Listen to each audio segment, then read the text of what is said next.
What's up? What's up? Big Orange Breakdown, Mississippi State at Tennessee 2024. Let's talk about it. Anything you want to start with tonight? Welcome in Jordan Moore. Yeah, it's good to be back on here.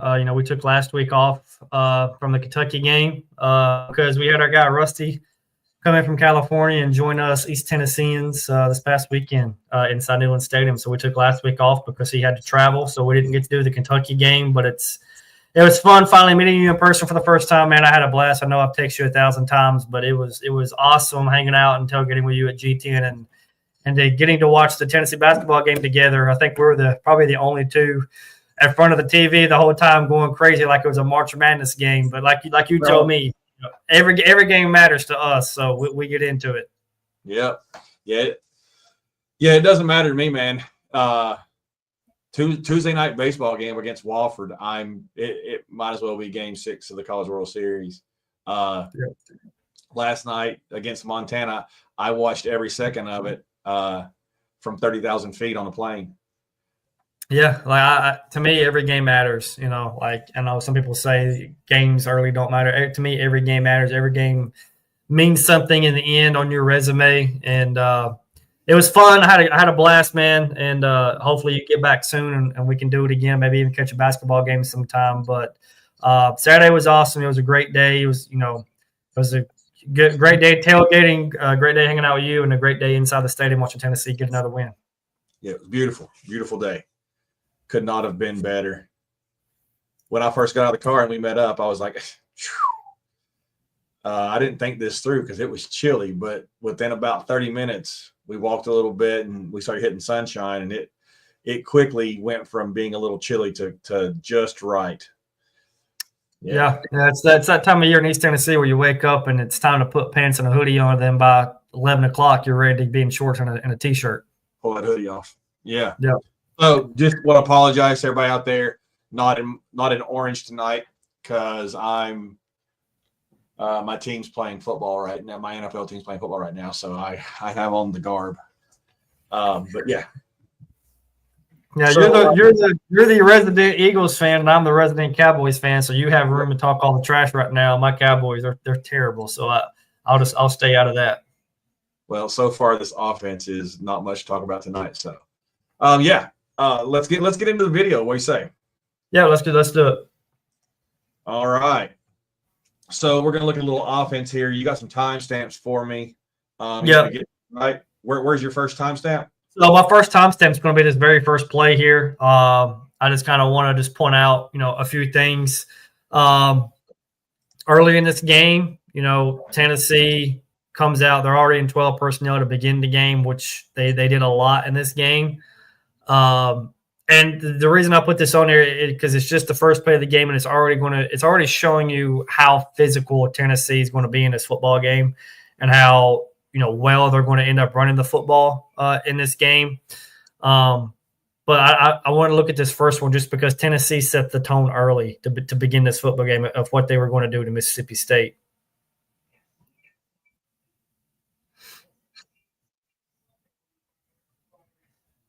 Broom motioning to the field. Gap back towards the boundary.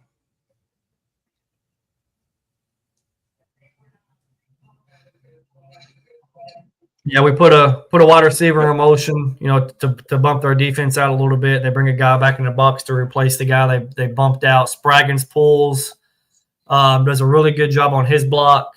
Hurd and Carrick do a really good job on their double team, taking their guy out of this play, and stays with a really, really solid block to prevent Sampson from being tackled for a loss in the backfield. And even Miles Kitselman right here, he really doesn't affect the play because the Sampson never really kind of gets to him. But even going to the second and third level here of Miles Kitselman picking up the safety coming into the box, if Sampson had been able to kind of slip through this a little bit, Kitselman would have had his block taken care of, and Sampson could have house called this. But it's just, again, like I mentioned, setting the tone early and letting Mississippi State know that you're going to be physical to begin this football game.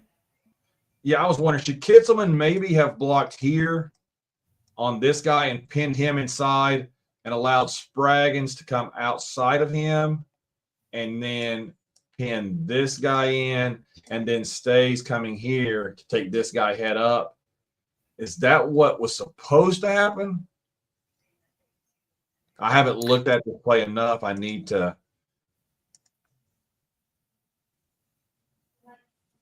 It feels like I need to slow that down.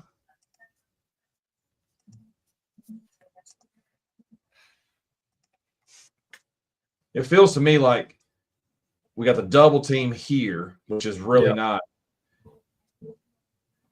And Kitselman, it feels like he should have taken that guy out and let Spraggins eat this guy up. You see what I'm saying? Yeah. Yeah, I think this was the call play into the C gap, and I think the design is for Kitselman to go up and take the safety, and Spraz take the first guy in the hole, and Stays take the second guy. Yeah, that's kind of how I feel about it.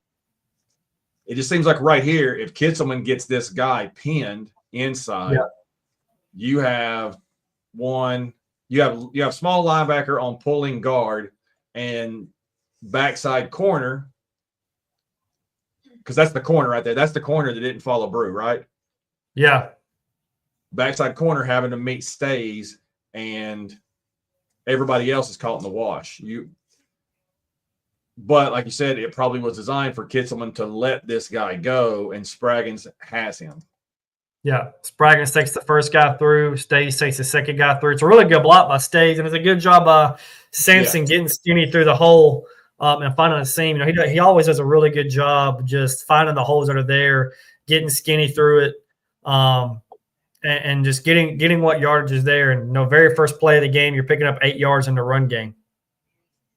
Tennessee kind of really goes right back to their power run game. The offensive line opens up another hole, and first 2 plays of the game, Tennessee's already churning up yards in the run game. That was just straight ISO, I think.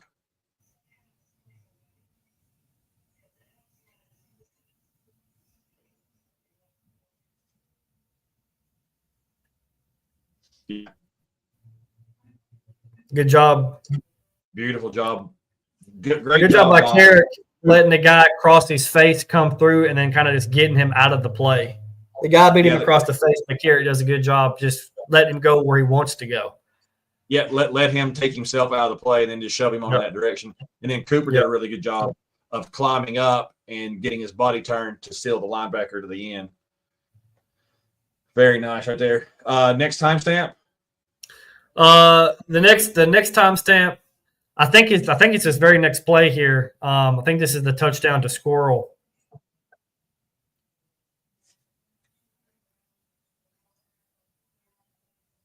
No, this is the play to Brew. So this is the play we missed the Brew where Nico overthrows him. First 2 plays of the game, Tennessee, is running right at him, gashing them in the run game. Third play of the game, Tennessee, realizes, okay, they're going to put some extra people in the box because we're already gashing them. Their kind of game plan was to take away our run game. So Hopple calls a play action pass here. And, this should have been 6. It should have been a touchdown. Nico overthrows him. Nico throws it out of the back of the end zone. He's got to do a better job keeping it in the field of play to give Brew a chance to make a play on this football. Was there a penalty on this play? No, it should have been. It's a hole. Yeah, Brew's getting held at the top of his route, at the top of his break, sorry. And Nico's throwing it like Brew's running clean is why it was missed. Yeah, there should have been a flag. There wasn't one. But it's Hopple early in the game here, already dialing it up and seeing that they're going to have an advantage in the passing game. This was a 2-man route. It was max protect with Kamara blocking and releasing. Sampson. Really good protection by the offensive line. I want him to hit this throw, but definitely a hold there. All right, the next timestamp I have is 2:28. 2:28. Pardon me, ladies and gentlemen. Okay, this should be the throw to Squirrel. Yeah, I mean, look at middle of the field. I mean, they're in. So this is I think this is the 4th and 3 play. This is the option that we run. Oh, nice. And there's a penalty that gets his first down. Yeah, so this is the penalty. This is where Hurd pulls Nico forward. They take the first down away from us, puts us back in the 4th down. And then the very next play after this is the squirrel. But what I want to get is from behind the play view on this. And what I want to point out is how close this was to being a house call for Nico. Watch Lance Hurd on this play. If he's able to get to the second level and get a hand on his linebacker, the hole that opens up for Nico to run through, he's taking it to the – if Lance doesn't get to that second level – he just didn't get – he was there. He just didn't cut – he did not engage. Why? If Hurd, Hurd had a really good game, and I'm not trying to rag on him, but if he's just able to just get to that second level, and just disrupt this linebacker's path to Nico, I mean, there's a hole there for Nico to. I mean, look, if Hurd just somehow takes him out of this play, it's a house call. Just go lean on him. Just go put your body against his and take his hands away. Yep. Yeah. I mean, because he's there. He's in, and he just doesn't, like right there, he gets caught flat-footed. Yeah. And then this next play, we can keep it running. This next play is going to be the. When's the last time you saw assisting the runner get called? I can't remember. I couldn't believe they called it in the stadium. In today's football, where you have the brotherly shove and all the other pushing runners, and there's plenty of times where they're being pulled and it just never gets called except on that 4th down play. Yep. And this is going to be the touchdown throw to Squirrel. And I know I was going to have you kind of break this one down because I have no idea what type of coverage Mississippi State's trying to play on this. I don't know what they're doing. So I'm going to slow it down to 2.5 here.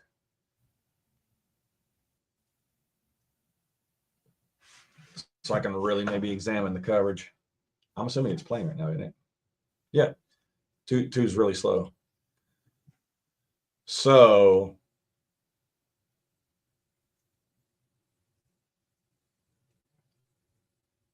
they're not in man.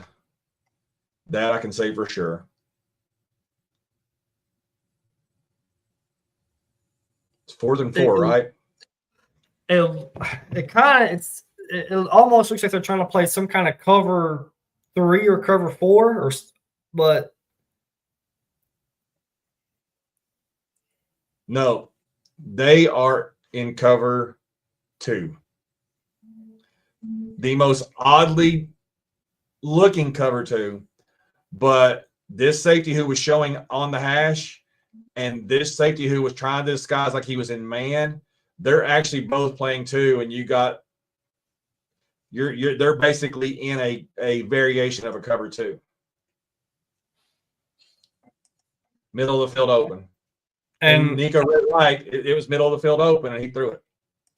And it looks to me like the guy covering Squirrel feels like he has help over the top on this play, and he doesn't, which is why he kind of just gets run straight by and allow. And I mean, he's not even anywhere near him. And it just kind of feels like he thinks, okay, maybe I have help, like you're talking about, it's cover 2 over the top of one of my safeties because he was on the hash to begin the play. That's it. This safety got caught and jumped outside on the deep, just the straight go. This safety, in theory, should be more around the hash. And he broke out because he saw this takeoff. He saw the 9 route immediately. And then in cover 2, the weakness is, does the Mike linebacker get enough depth? Twice to Tampa 2. It's what Tampa was so good at. Derek Brooks you could never beat him in the middle of the field because Derek Brooks was just so elite at playing Mike and being here, and still you couldn't beat him here. Yeah, it's really terrible football is what it is what they do. Yeah. And it's a good job of Nico also, going through his progression because he started his read on the left side of the formation. to the boundary, and he worked his way through pretty quickly to get to Squirrel and find Squirrel streaking wide open. Because he even had the tight end for the first. I mean, remember, if this is 4th and 4, and they have the tight end coming across the middle open for the first down, but he passes it up and he finds Squirrel wide open. Yeah. I mean, but look right now. So what you got is you got these two safeties that are in a cover 2 are just playing as wide as they can, like they're worried about our wide splits. The only other thing is it supposed to be cover 3 maybe, but it wouldn't be because you wouldn't have your 2 corners in the flat area if you were in cover 3. So yeah, well, it's bad football is what it really is. There's no business for this guy right here being this close to the sideline when the ball's not being thrown in that area. If he was here close to the hash and saw the ball thrown and then end up there, one thing, but it's just unbelievably bad. Now the question is, did Squirrel have to go to the ground? No, he didn't. He has this thing to where every time he catches a ball, he has to come off the ground for some reason. I don't. I mean, remember the long pass in the Clemson game from Milton, where he ends up down on the 2. The Missouri game where Milton threw it 68 yards in the air. He fell down on that one. It is kind of his thing. He goes to the ground catching the football a lot. Yeah, and then just from behind the quarterback view here, you'll see Nico, his eyes go left. But he quickly gets the Squirrel. He's got the tight end coming open, and I'm not complaining. He bypassed him through a touchdown, but you see he reads it really quickly, then he gets to the other side of the formation and finds Squirrel running wide open. So earlier in the year, really in the Oklahoma-Arkansas game, about that time of the year, he wasn't going through his progressions the right way. He was really jumpy. His eyes were trying to scan both sides of the field at the same time, and his head just kept, like a bobblehead, just kept going back and forth. Now he feels more comfortable. And another reason why he probably feels more comfortable, because over the last 3 to 4 weeks, the offensive line has been playing way better. That's really it. It's really he feels like he has a little more time. He's not seeing ghosts. Yeah, he started out the season really well. Kent State, Chattanooga, NC State, and he looked comfortable in the pocket. He almost looked like a veteran quarterback going through his reads, not feeling kind of shaky in the pocket, not leaving early. And then, really the Oklahoma game and then the Arkansas game, he looked like a freshman quarterback because the pressure was getting to his face, because his clock in his head, we talked about this, the clock in his head was sped up, and it was having to go through everything so much quicker. But really since the second half of the Florida game, the offensive line has played much, much better, and he has played much, much better because of the offensive line, allowing him to have time to feel comfortable in the pocket.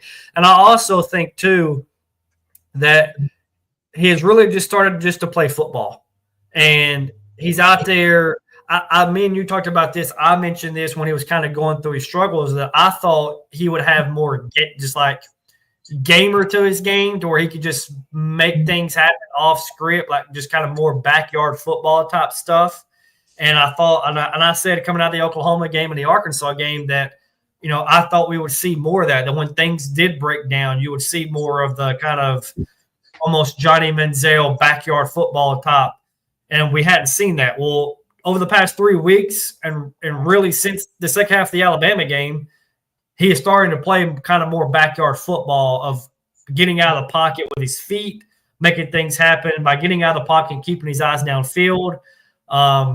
And he's starting to play a lot better. Really, over the last 8 quarters, he's played some of the best football of the entire season. No, totally agree. I don't think Heupel's real big on his quarterbacks playing too much backyard. If you think about it, Hooker didn't throw a lot of off-script passes. Yeah. Most off-script things that Hendon did was he went and got you 6, 12 yards with his legs, sometimes 40. He didn't have a whole lot of break the pocket, keep his eyes downfield and throw to somebody. I think Heupel may have got to the point now where he's like, you know what, we're going to be at our best if we encourage some innovation from the quarterback off script with his arm. And it really showed. I mean, I'm still with you. The biggest thing is the O-line's making him feel a little bit more relaxed to where he doesn't have to worry about what's going on. I want you to watch one thing on this that I was noticing just now is this shake route by Stays is beautiful. Yeah. Just watch the left side of your screen, ladies and gentlemen, right here where my arrow is. Watch what Stays does. This is called a shake route. He has the choice to go left or right. He sat down, wiggled both ways, and got the linebacker to jump outside and then come back across his face. Really, really subtle, really pretty. It doesn't get noticed because the ball. Oh, that was Ethan Davis. That was Ethan Davis that ran that route. Beautiful little route. Ball didn't go to him. It doesn't get noticed, but just a really nice move. Next timestamp. 9:18. 9:18. 9:18.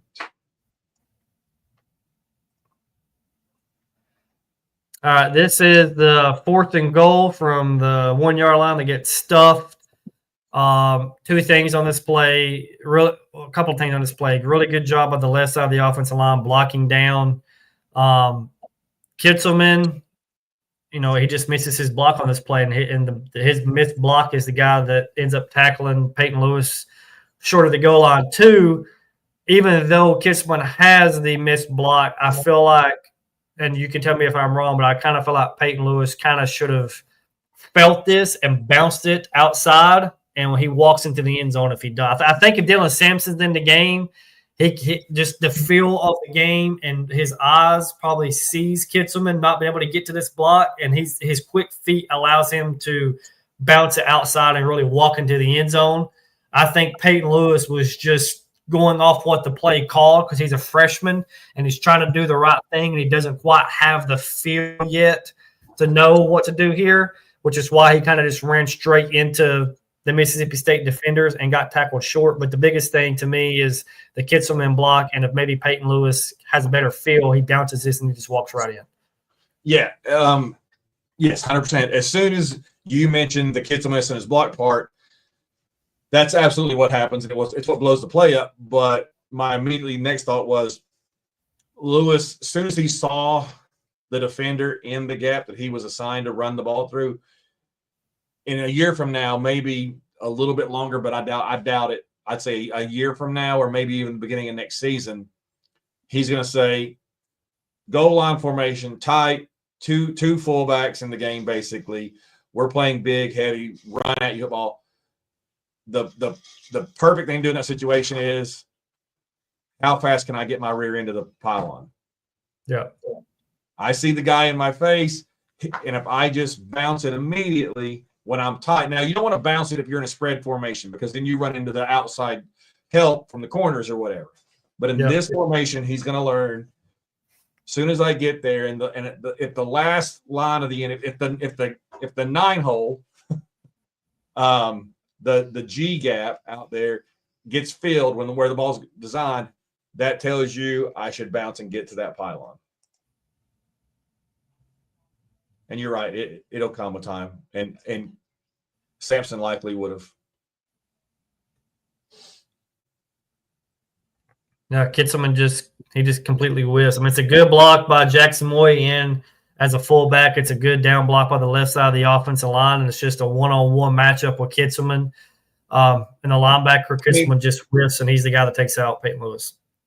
Right. I mean, Moy doesn't just blow the defender out of the way, but he stalemates him. Which if Kitzelman just stalemates his guy, then you're getting.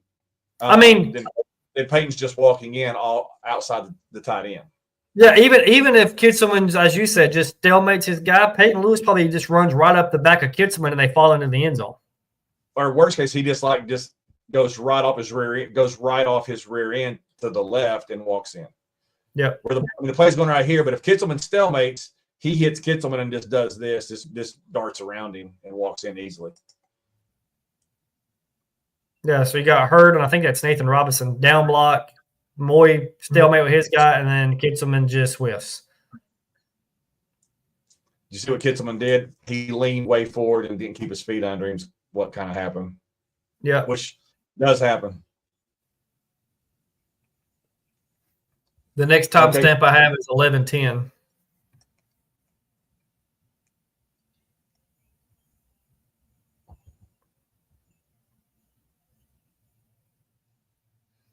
"12 personnel." This is the 75-yard touchdown pass to Dante Thornton. If you want to go ahead and take this one, you can go ahead and take this one and break this one down for us too.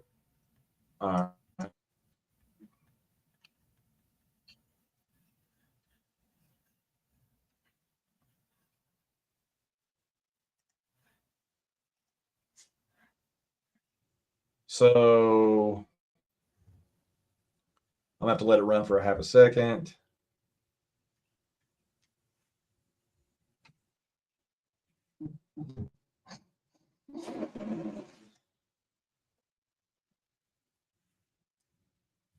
They're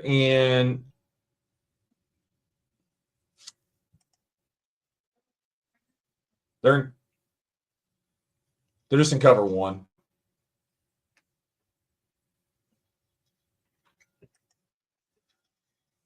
They're in man with a single high. Yeah. Middle of the field closed. I think, again, we're in a 7-man protect with Sampson on a block and release.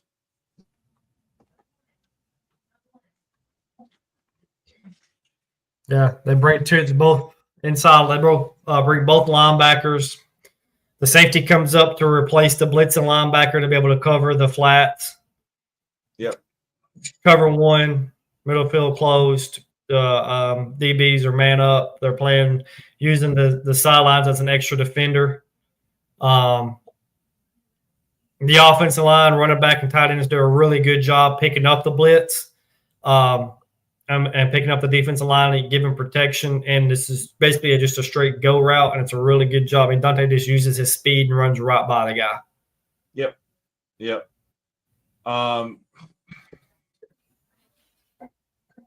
Not really great play by this. Not really great positioning by this safety. If you're just in cover one, I mean, you're not really doing anything where you're at right now. You got safety. You should be standing on the tip of the tee right here, centering the field. If you're in cover one, I don't know. I don't know what he's doing, but hey, he's trying to get depth now. I think he bit on the play action. I think he bit on the fact that they thought, I mean, this is a first down. This is after, I think, maybe after Mississippi State scored, I think, because we're taking it from the 25. But so, the tendency kind of has been running on first down. So I think that maybe the safety just bit on the play action to Dylan Sampson, and he didn't get enough depth. But it like you said, it's too late. And he had no run responsibility on that play. That's the other thing. If you're the deep safety in cover one, you have no business right there being worried about run. You got 8 other guys that have a gap in responsibility. You have none. So unless you 1,000% see it handed off and the running back coming upfield with the ball and breaking, you don't need to be peeking. This defensive back right here, not his fault. He's beat at birth. He's just got a guy who's 5 inches taller and another whole level of speed and athleticism that he's just not on. And so happy to see Nico underthrow the ball, man. I was getting ready to say the same thing to you. I was getting ready to say, after all these episodes of us saying, can he just underthrow one or a couple and just either A, give your wide receiver a chance to make the play on it, or B, give yourself a chance to get a pass interference call.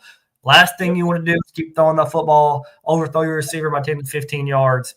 And he finally underthrows one. We talked about it like the third play of this breakdown of him overthrowing Brew. Underthrow it a little bit and throw it up and give your receiver a chance to go make a play on it. Because maybe he makes a play on it and catches it. They knock it down. It's an incomplete pass. Or maybe, as you saw with Gaston Moore, when Gaston Moore coming in the second half, you get a bunch of pass interference calls. Yep. Yeah. It's really that simple. Had we underthrown every ball that we've overthrown this year, we'd probably have 70 to 100 more points on the season right now. Oh, yeah. Yeah.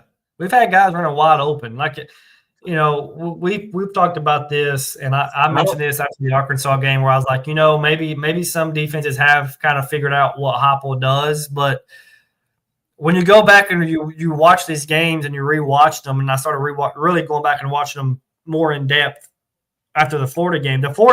Leaving the Arkansas game thinking maybe some defenses have figured out what our offense is about. And then I go and watch the Florida game, and I see us having guys running wide open, and we're just overthrowing them. And then same thing happens in the Alabama game, and then the same thing happens in the Kentucky game. These defenses haven't figured the offense out. We still have guys running wide open just like we still have guys running wide open just like we did in 2022. Now, it may not be as often, but it's still happening. Yeah. We just have to have our quarterback dial it back a touch and hit these guys. I mean, maybe we got spoiled, and we probably did get spoiled by how good Hendon Hooker was and how accurate he was and how good he was throwing the deep ball. Maybe that's just not normal. And what we've seen with Nico and maybe a little bit with Joe, not all Joe, but maybe a little bit with Joe, maybe that's more normal. But if we just hit a couple of more deep balls, it's not. This offense is explosive. At this level, when you have a guy that wide open, you need to be hitting it 9 out of 10 times. Like how open Thornton was on that one, how open Brewer was earlier. Those balls need to be completable. Your receiver has a chance to catch it 9 out of 10 times. Now, maybe not, but it has to be catchable or within the realm of getting interfered with or deflected or something. It has to be a catchable ball 9 out of 10 times. A really good job by the offensive line, again, picking it all up. The running backs and tight ends picking all this up and keeping the pressure off Nico. Going back to what you're just talking about with the deep ball, I mentioned this a couple of times on here, a couple of our spaces that we did, that if Nico could just be a 50% guy, that his offense would look like 2022, and meaning 50% guy, meaning if he has 4 deep shots a game, give me 2 out of 4. You don't have to be perfect, but give me 2 out of 4. Well, in this Mississippi State game so far, he's had 3 deep ball passes. He's 2 out of 3. Right. So, and 2 of those are touchdowns. And that goes to say, if he can be a 50% guy, a 40% guy on some of these deep balls, the offense is going to start putting up points again. No, totally agree. I mean, when I say 9 out of 10, I don't mean complete 9 out of 10. Just it has to be catchable.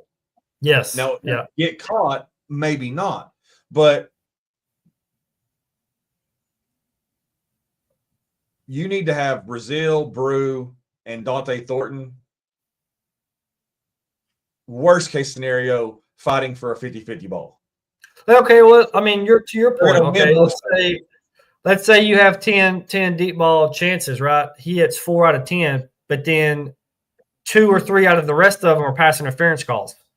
Right. That's a 60 to 70% success rate if you throw in the pass interference calls. I'm taking that all day. Right now, your problem is you're not giving yourself a chance for your receiver to make a play, and you're not giving yourself a chance for the official to bail you out.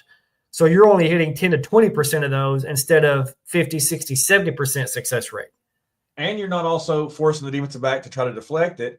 And 9 out of 10 times, I'll take Dante Thornton going up with the defensive back covering him and him still winning that ball and Brew winning that ball. All right. Yeah. Next time stamp. 13-32. 1-3-3-2. My biggest one on this play is what I'll say is, if you want to know what an NFL quarterback arm looks like, watch Nico on this play with pressure in his face and a different arm slot put this ball on Dante Thornton's face mask.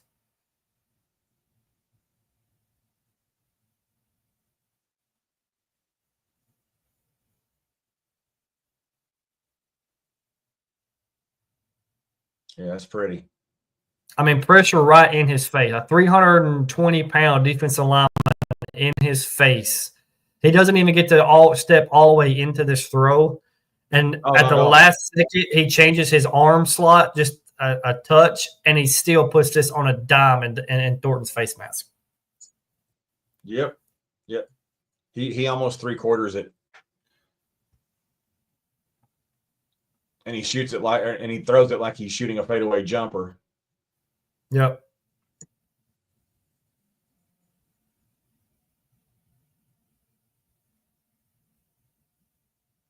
No, that's big time. He doesn't even get to follow it all the way through, on the throw. No. I mean, it's pinpoint accuracy. Like you go back to the Kentucky game, there's like 4 or 5 throws in there that's just unreal arm talent. That Nico physically is what a NFL caliber quarterback looks like. He's just young, still gaining experience. He's only going to get better. He's already getting better. Over the last 8 quarters, I put it up. Over the last 8 quarters, he's completed like almost 68% of his passes for almost 600 yards, 4 touchdowns, no interceptions. Like you're starting to see the growth and maturity of him as the season has progressed and as the season has went on. The drop by Chaz in that Kentucky game in the second half just is elite. I mean, there's like, I'm not even sure Mahomes attempts that throw. Is how good of a throw that is, and it just doesn't come to fruition. Nimrod doesn't see the ball until it's too late because there's a defender in the way that somehow Nico sneaks the ball by him. But yeah, we should look at that when we have a little bit more time one night. Next time stat. So I don't have anything else on the offensive side unless there's anything that you want to go look at. I mean, maybe if you want to kind of fast forward and find the Dylan Simpson touchdown run in the second half, I think it's the third quarter maybe.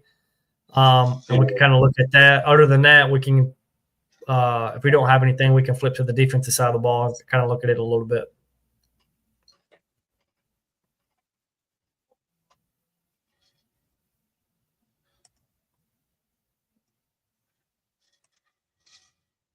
Kind of wanted to see. All right. You said defensive side of the ball, right? Yeah.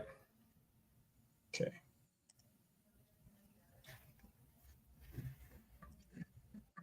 All right. Let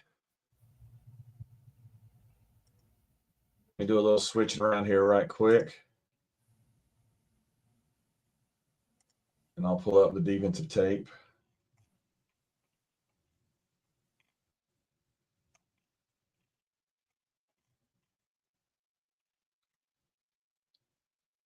Assuming my computer doesn't let me down.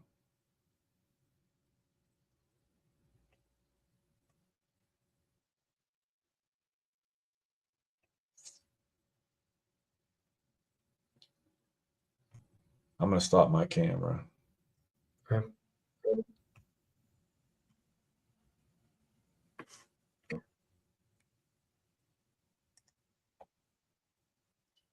That did it.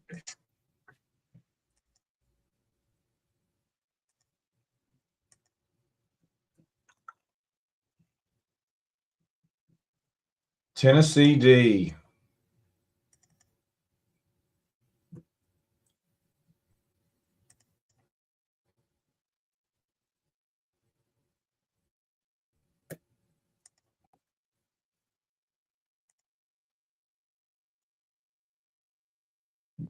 Back up.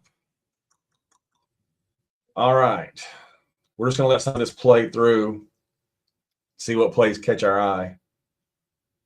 Yeah, so on this first play here, this is a really good job. Again, one thing to look at on the defensive tape for this, Tennessee did a really good job. This is a freshman quarterback.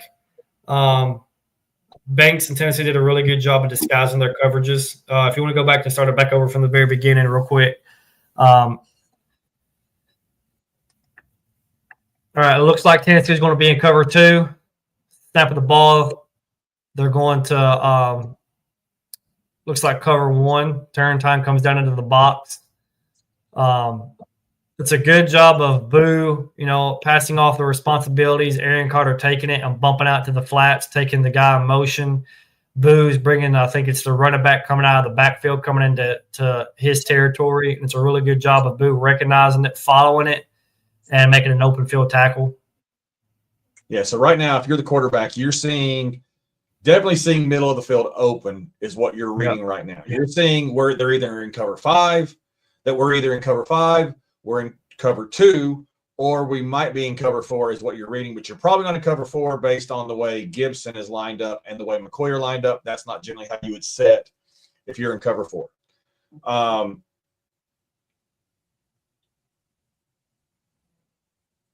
So let's continue.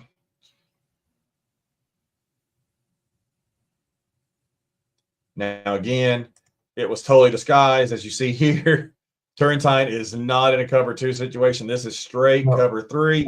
He's sprinting down to fill a linebacker spot. That gives Boo freedom to go out here and take the flat.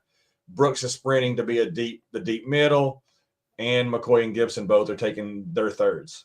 Yeah, and this is a good job again of Aaron Carter taking the guy in motion. He's coming into his out, and then Boo taking the running back coming into his territory. And then Boo flying up, being physical, and making the open field tackle. It's the first play of the game for the defense. And, this is the Boo Carter game. He had an incredible game on the defensive end and the special teams. And very first play, he's already making his presence known that he's going to be there all night. I want to point something out right here real quick right before the snap. Joseph was showing a stand-up linebacker look. Yeah, jumps down. Now, this right here, ladies and gentlemen, we're concerned about how bad we got gashed.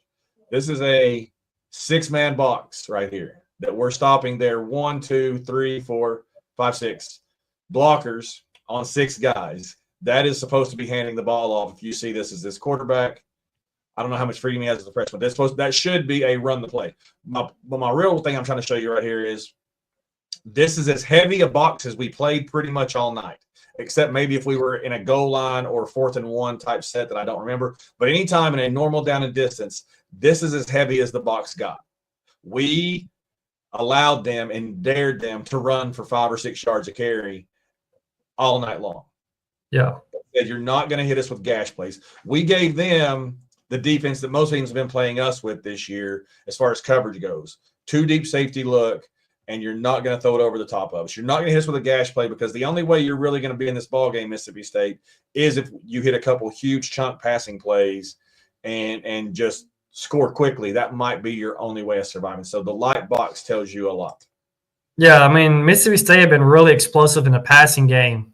They didn't run the ball that well against Georgia, and they didn't run that ball really well against any other teams they played that are ranked. They pretty much threw the ball all over Georgia and Athens. They put up 31 points, but it was pretty much all passing yardage. So Tennessee made the decision of, okay, we're going to take away their explosive passing attack. As you mentioned, the only way they're going to be in this game is if they throw it over our head and we give up explosive in the passing game. So we'll let them run the football, and we will let them methodically drive down the field because we're going to bank on the fact that our defense is going to create a turnover or a havoc play or a tackle for loss or a sack, and it's going to put you behind the sticks, and then we're going to turn up the pressure. And or they're going to get a hold, or they're going to get a false start. They're going to put themselves behind the sticks. It's what teams have been doing to us all year that we've been talking about.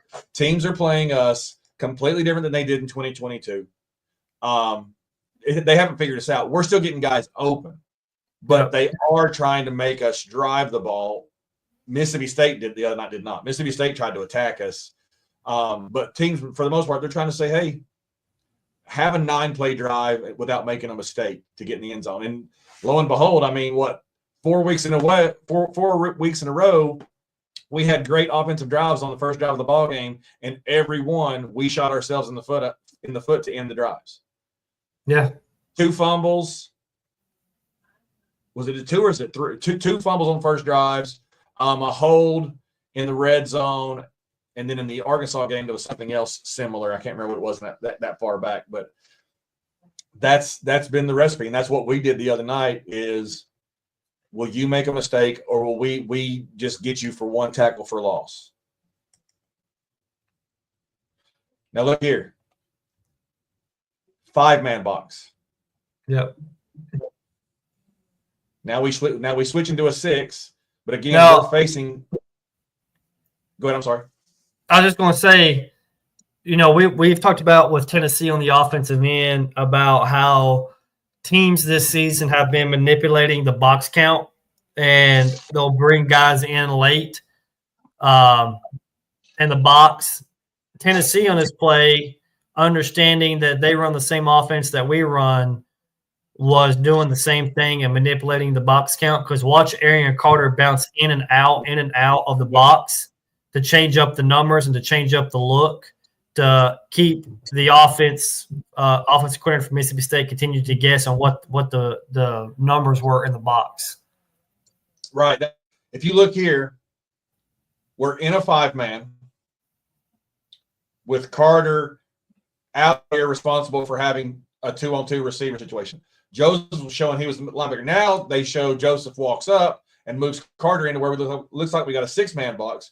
But as soon as it snaps, Carter sprints back out here to where we have 2 guys accounting for 2 guys. Yep. With a safety over the top.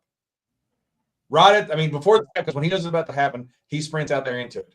Now the problem is Will Brooks bit hard on run. Probably was Will Brooks' only bad play of the game the other night on that play right there. Brooks was not supposed to be headed. And this is the second play of the game, and again, it's Tennessee disguising their coverage because it's before pre-snap. It looked like it was cover 2, and then post-snap, Brooks comes into the box, and it turns into a cover 3 look. Yeah, and he peaked a little bit too hard at the running back and didn't stay. He was supposed to be replacing Carter and being a linebacker in the hook zone, and he ran right by. Yeah. Say Carter, like he's Yep.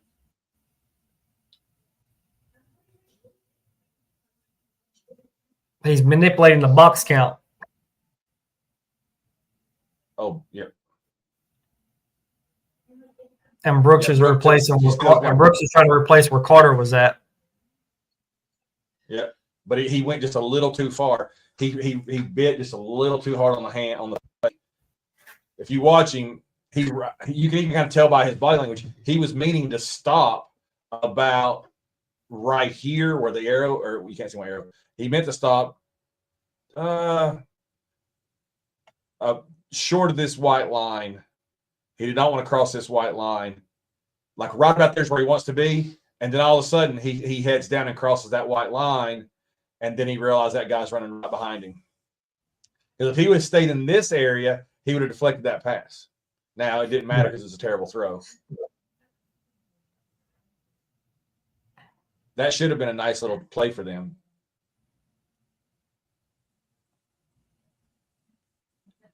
Let's speed this up back to 1 and get this rolling.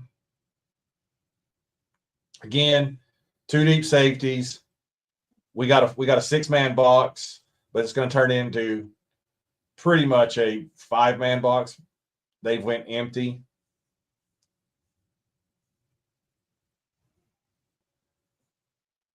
Again, we're just begging them, hey, hand it off anytime tonight. And we're gonna run a really nice game right there up front. Beautiful, beautiful game by Banks.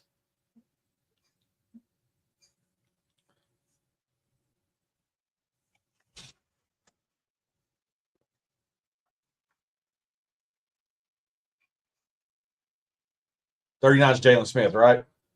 Yeah. He's playing better football, man. He is. He's getting experience. He was playing better football. He was flashy the other night.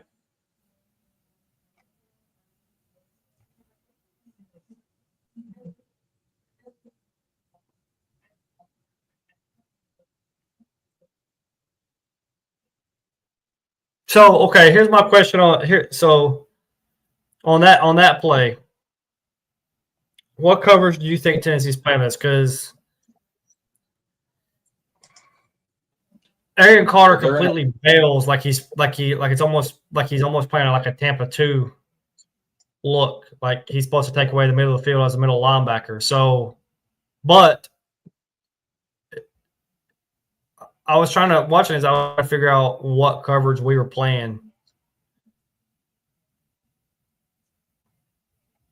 So he and Charles switch responsibilities. Switch responsibilities. It's almost like some kind of Tampa 2. They're showing 2, but I think it's actually cover 3 with Carter becoming the deep middle safety and Charles. And I think it was to confuse the quarterback. Well, I mean, he never gets his eyes there, but that's all I can think it was.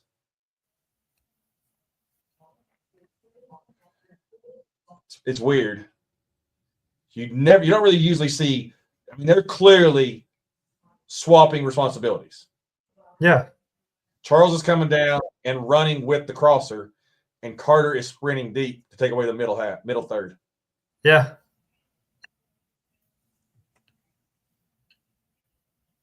Now, this looks the same pre-snap, except for the fact that they've actually went wide, but our alignment defensively is exactly the same.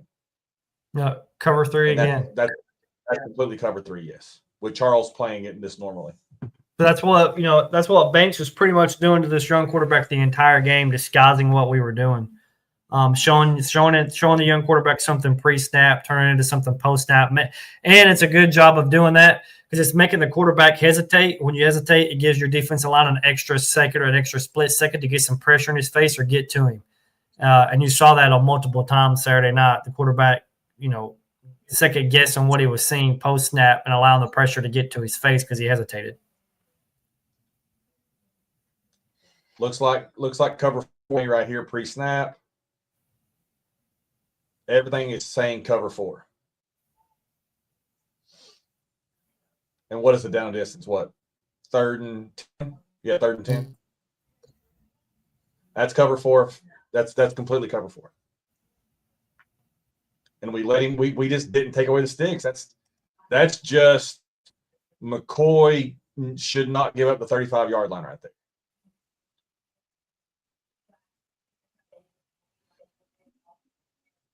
Yeah, McCoy's just a little too deep into his back pedal.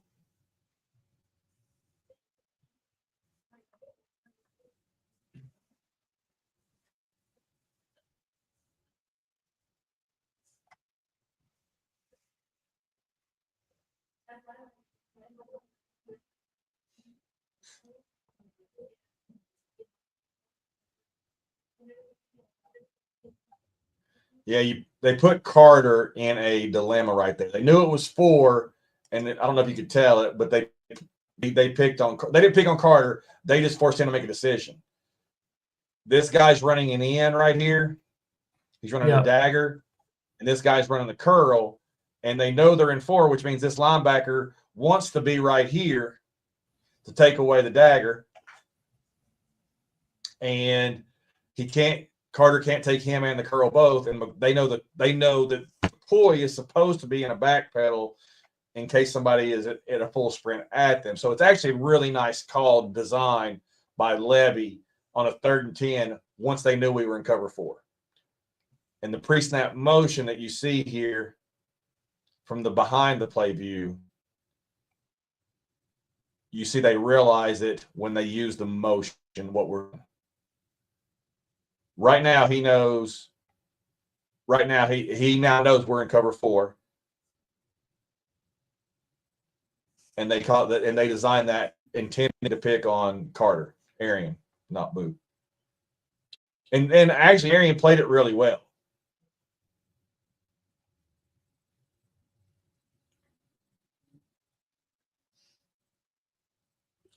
When he checked, we probably should have got out of it, is what really probably should have happened there. When he sent the back in motion and he knew what we were in, we probably should have checked out of 4 and got into 3, or probably got into 2. Because at that point, if you're in 4, they're not going to run. They're not going to throw like a They're not going to throw a curl flat. They're not going to throw a sail at you. They're not going to do anything like that. So you know you can get out of 4 because they're not going to attack it they're not going to attack it with anything that beats 4, or anything that's going to lose to 4.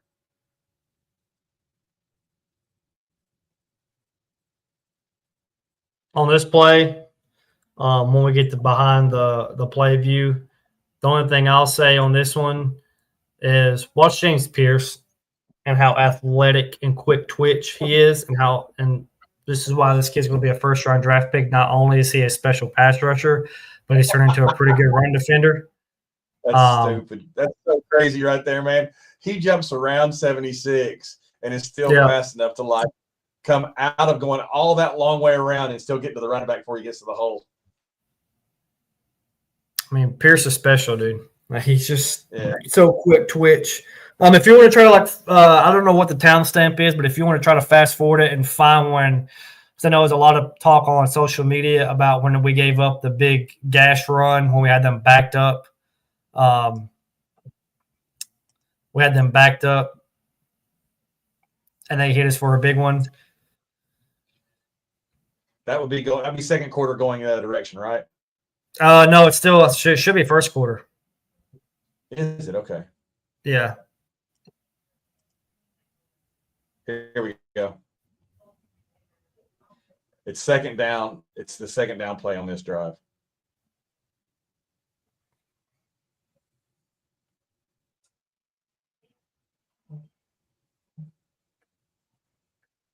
No. That's the Boo Carter pick. I think it's right after this because it's right after this, Boo Carter picks the ball off and we get stuffed on the 1 and they get the ball. Yeah, it's after the 4th down stop. I'm sorry. Yeah. But I said, well, it's on second down, isn't it? Maybe it is on first play.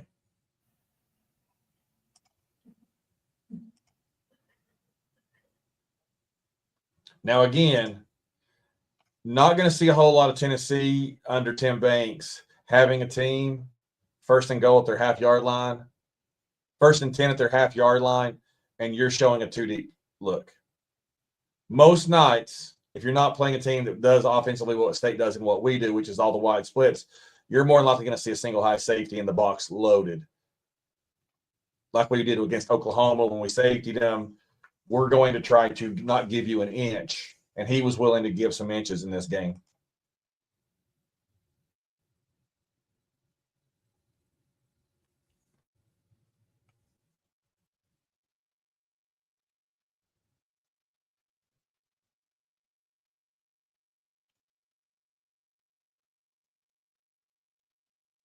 So that was the delay of game. Yeah, that 2 centimeter yard penalty or 2 centimeter penalty.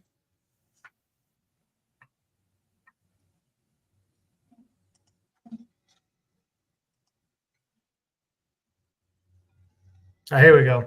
So this is I'm almost positive. I think we'll get the behind the play view, but this is a check at the line by Mississippi State. And what Levy sees. No, they didn't check at the line. So just look at how wide our interior defensive line. They saw that on second down. So it's 2nd and 9. They saw how wide our interior defensive line were split out. Oh, yeah. I mean, right now, your 2 tackles are both wider than the guards. Yeah. Yeah. And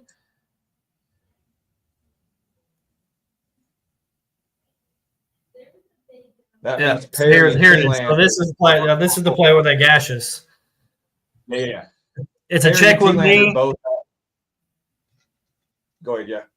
I was going to say, it's a check with me. They checked. They saw how wide we were split on the interior again. They bring the tight end inside the formation, insert him right in the middle, and we get caught in a run blitz. Caleb Perry's with a stunt with our defensive tackle and our defensive end, and Perry wrapping around the outside.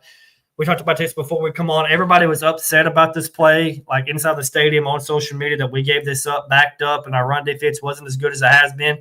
And I said this to you before we come on. Sometimes your opponent calls the perfect play against what your look is, and this is just what Jeff Lebby did. That's just a perfect play call with the look we gave them and what we called.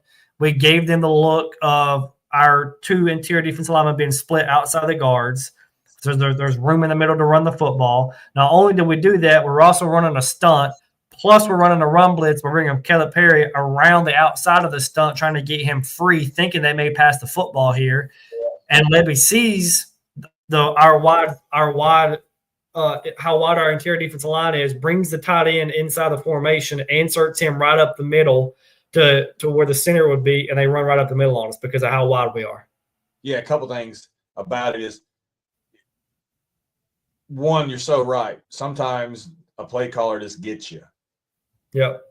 A coach once told me numerous times when I was coming up that good offense beats good defense. Like if you are guarded really, really well and a guy just hits a shot in your eyes, good offense beats good defense. If you dial up the right play and you throw it just right, but there's really great coverage, but you got an elite, great player that makes the catch, sometimes good offense just beats good defense. This is a matter of the play call more than the players on this play. Now, it's kind of it was a bad decision by the coaching staff, but they're doing games and whatnot with versus this opponent. But to have both those guys that wide and Perry taking an outside route is a weird thing to do, because when you see these guys this wide, you would think your Mike and your Will have your A and your B gap. Yeah.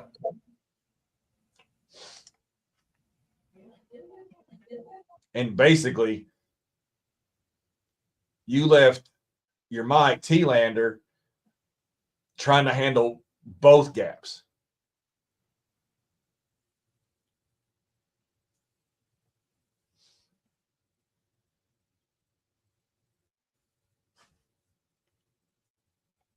But no big deal. You're not losing your mind too much of it if you're Tim Banks, other than the fact that you wanted to make them punt out of their end zone and see Boo Carter field one at the 45. That would have been fun to see. But you're saying, again, you still got to go 70 yards after this run without making a mistake. And going back to your point at the beginning of this, when we're talking about the defense, they have 7, we have 6. They have an extra, and that's not even counting. It's not even counting the quarterback. So if the quarterback becomes part of the run game, they have 8 against our 6. Again, we played a lot box. We played an equal to lot box in the run game. They took advantage of it. It's something that we really haven't done all year long. We took away their passing ability, took away their passing game. They threw for less than 100 yards in the game. Our game plan worked. Yep. They scored 14 on us, right? That's way below their season average. They scored 30 on Georgia, right? 31. 30. Didn't they score in the 30s against A&M? Yep. They've been putting up high 20 is probably their average on the season on offense.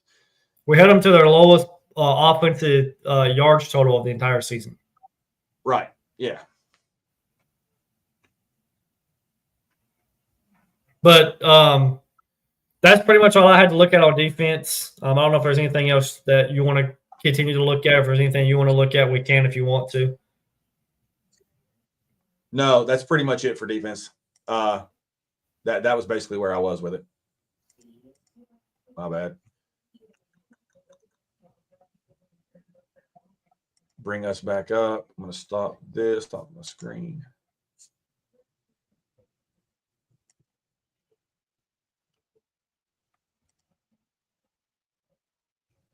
I can get my.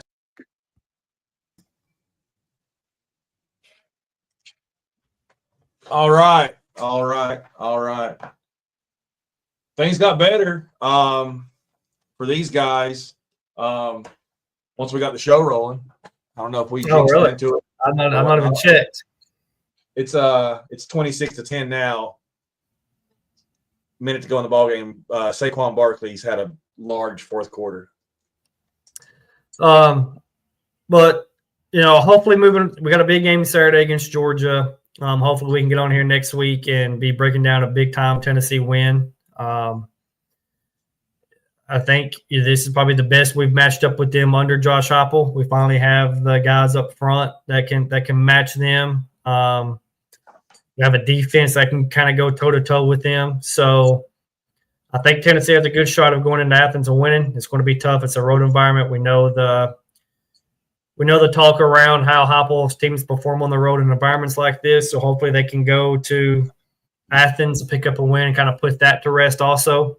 But we didn't, like I said when we began the show, we didn't get to do one last week. We didn't do a lot of real prep this week because of your travels and us doing other things and just time constraints and everything like that. That's why we didn't get to do one last week. But moving forward, we'll do a better job of having more timestamps on some of these games and really digging more into it. We just put this show together real quick to have something to do. We didn't want to go 2 weeks without doing one. But also, like we talked about last time we were on here, it is basketball season. And you and I are also basketball nuts. We're also basketball junkies. And the Vols are looking pretty good early. Traslier is looking pretty good early. I've been putting up a few clips on my Twitter, just a few plays here and there. So this is also, as I mentioned last show, for the people watching, because we almost had 400 people watching tonight live. So that's a really good. Thanks for everybody tuning in and watching. Hope you like the content. If you do, share it. Go subscribe to our YouTube channel. I'll let you plug all that. You're good at plugging all of our stuff, so I'll let you plug all of our stuff. But everybody, thanks for watching. We're going to turn this into a basketball content. Once football season's over with, we'll be doing the same thing for basketball games. So just because football season goes away doesn't mean we stop getting on here and breaking stuff down. Yeah, the panic that was happening with the basketball team after the preseason game with Indiana, and then the subpar performance in the actual season opener. The panicking may have been greatly exaggerated. Looks like there's still a pretty good basketball team down there playing in Thompson Bowling Arena, and it will forever be called Thompson Bowling Arena. Come please. However you're watching, if you can, go to the Big Orange Breakdown YouTube channel and hit the subscribe or like button. Follow at Jordan Moore, as you can see right there, at Jordan Moore _21, at Big Orange Rusty. Follow me, please. You can follow the Big Orange Breakdown Twitter page. However you want to consume us, please do share, like, subscribe. My Venmo is always open. Jordan's is too. Please send. I'm just kidding. No, Modelo's not cheap. So no, you're not. Wanted to ask you one thing before we go. If I tell you I'm in the future and I'm telling you I know what's going on Sunday, and I just give you a heads up that we averaged 4 yards per carry and didn't lose the turnover battle, what do you think the outcome is? I think we win a close one in that scenario. Yeah, I would love. I'll take 4 yards of carry and run with it. We haven't been able to do that against Georgia in 3 years under Josh Heupel. We haven't been able to really have any kind of. I mean, we had a gash play to start the game last year, and then I think we averaged like less than 1.5 yards per carry the rest of the ball game.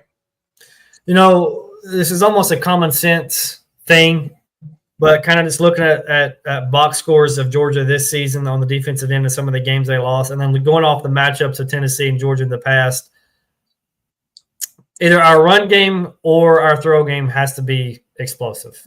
Like one of them has to, I would prefer it to be the run game with Dylan Sampson, and we rack up 170-something, 200-something rushing yards, and we run all over them, and we control the ball.